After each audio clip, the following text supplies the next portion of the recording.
a mouthful. I'll get started. I'll just start a stopwatch. Okay, this study I did when I was a junior here, or I was a junior from college in Ireland, but I was over here and I did a little bit of research. So I'll talk you through some of it.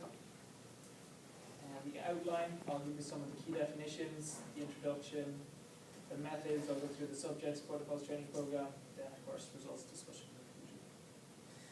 So the main ones we want to focus on here are post-activation potentiation, the mouthful. Basically I refer to it as given 110%. So is it possible to perform above your maximum? So what we did in this study was jumps, and what the maximum is for a jump is either the height or the contact time and the height. So post-activation potentiation, basically you have a pre-contraction, which is the squat or the heavy lifting weight that you do beforehand, and then the activation of what you're doing afterwards is going to be the jump. So you might measure the baseline jumps and see what they are, get a maximum for them. Then you do your lift and you think they get fatigued, but actually at some point after the lift they can jump higher than what their baseline would be. So that's why it's a potentiation or an improved 110%. Complex training is just the application of post-activation potentiation to a training program. Repetition max is the most you can lift. Back squat, the back squat that we used was not all the way down to the ground, it was just knee angle of 90 degrees. A drop jump then is the main thing we looked at, which is dropping off a height and rebounding back off the ground. So you take into account the contact time and the jump height, and we do that on a force plate. Plyometrics then is anything to do with jumps, so hops, jumps, increment jumps, or jumps over hurdles. So they're the kind of things we do in the training program. And reactive strength index then is one of the other important ones. That's the contact time divided by, or the jump height divided by the contact time. So it's all well and good to jump really high, but if you're spending a lot of time on the ground, it means you're not very powerful. So we're looking at both the contact time and the jump height as in our results. The recovery times shown for individual differences in potentiation. So what that means is if you do your squat or your heavy resistance exercise before your jump, what time are you going to be potentiated at? So if we go 3 or 4 seconds after, you may be fatigued, but if we wait a minute or two, you might be in that stage of potentiation where you're at that 110% or above your maximum. So we manipulated that in our methods, which I'll get out there, but the load that was best recommended was a study from Cummins et al. It was 93%, which is actually a 3-rep maximum. So if you think of 100% as just being one lift, 93% is a 3-rep maximum. So that's the lift that we used. Most of the other studies have really just looked at height, so they haven't even looked at the contact time or the amount of time spent on the ground. So whatever method you use to get that maximum height was what they looked at. But so some of the studies, this Cummins one, looked at reactive strength index again, from that we talked about, and so that's kind of what I looked at.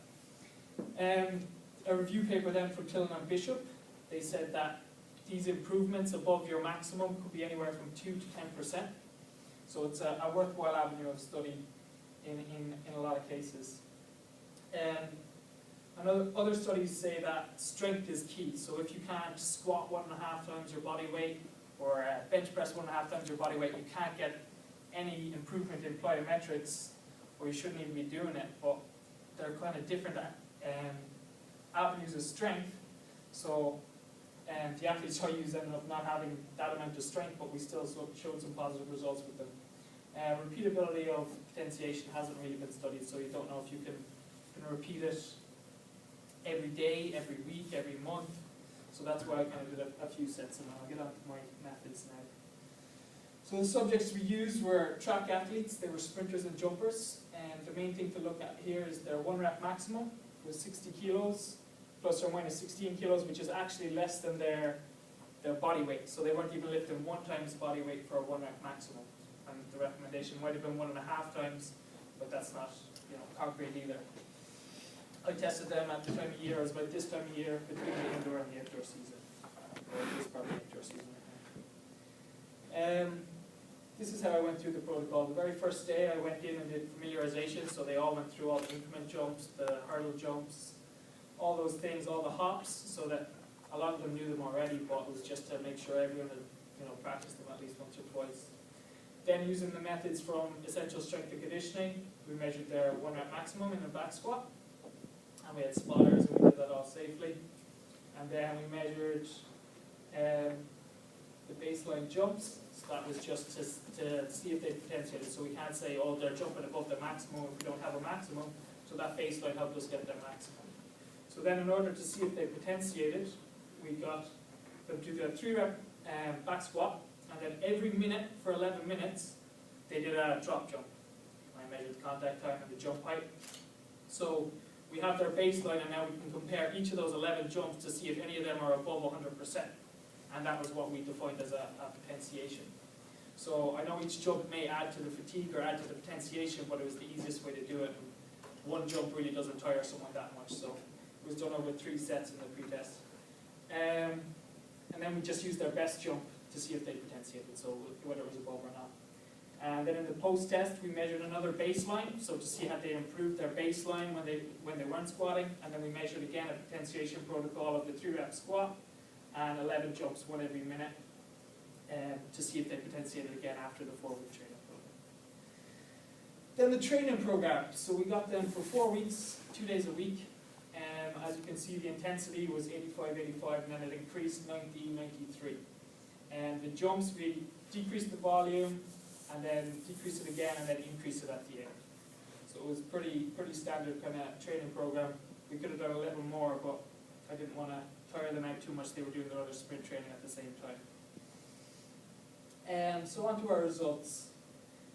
The main one was really, well, there's a few main ones, but I'll get into the nitty-gritty. This bit's a little complicated. So if we look at the pre-jump, the standard deviation was about 1/5 of it, 20% even. And the maximum, so out of all the athletes, that was the maximum and that was the minimum. Then if we look at post, we had an improvement from there, which was a 16% improvement, we said. And the variation was still about the same, about a 22% variance. And the maximum jump from anyone afterwards was even higher. And the maximum improvement for any individual, that's not the difference between these two. The maximum improvement for any individual was actually a 54% improvement. But we had one individual from pre to post who actually had a 13% disimprovement. So that was a bit kind of complicated, but we still showed statistical significance that they improved from pre to post with the baseline jumps. Interestingly then, so we were looking at baseline and potentiation, so we're getting into lots of numbers and getting a bit complicated. I can see losing a couple of people now, so I'll try and bring you back. At the start, we had 8 people who could jump above their maximum. So if their baseline is 100%, there's 8 of them now who can jump above that when they squat.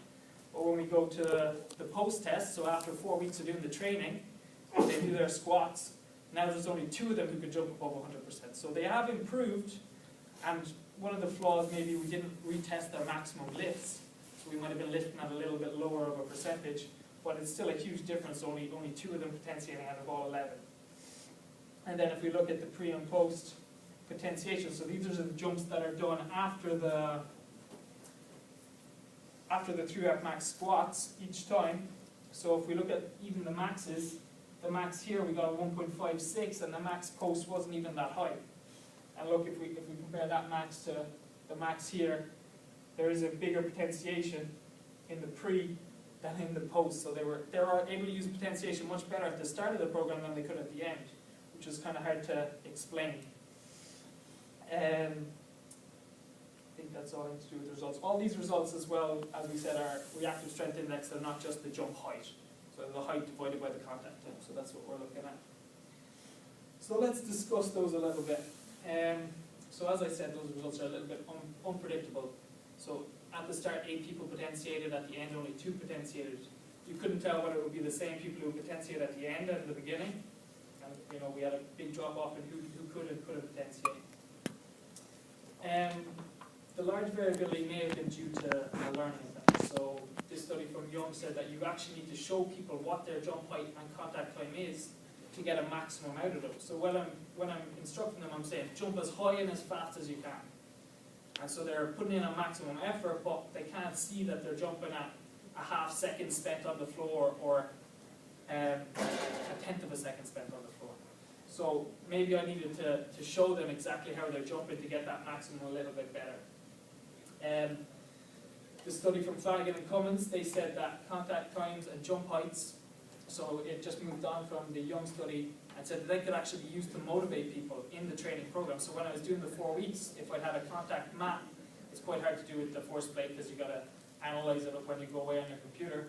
But with a contact map, you could just give them their contact time straight away, and that would actually motivate them to jump a lot quicker, and you'd be getting into the next point, which is the stretch shortening cycle, which is how quickly the muscles stretch and shorten, which is due to the contact time.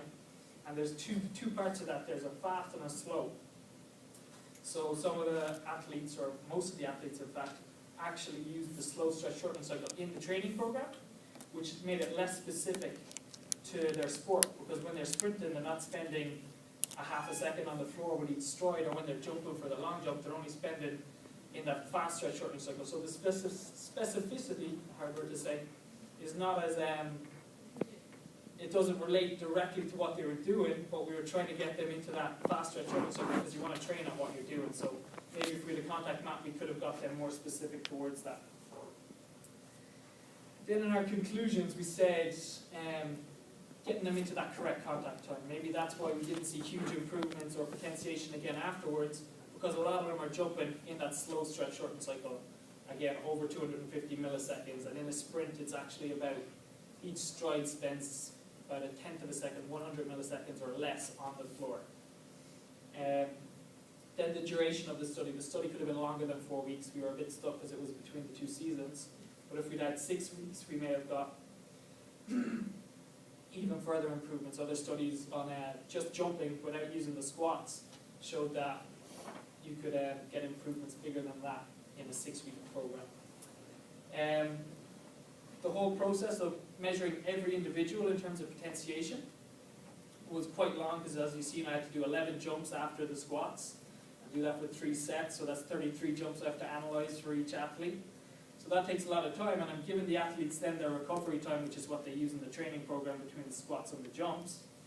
So some studies have said, yeah, you should measure individual ones and give it to everybody. So I gave it to all 11 athletes. Oh, you need to take 3 minutes, you need to take 10 minutes between each one.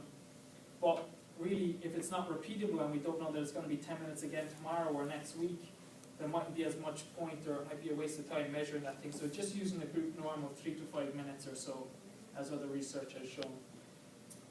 And those were the conclusions that I had for coaches and athletes. If there's any questions from you guys?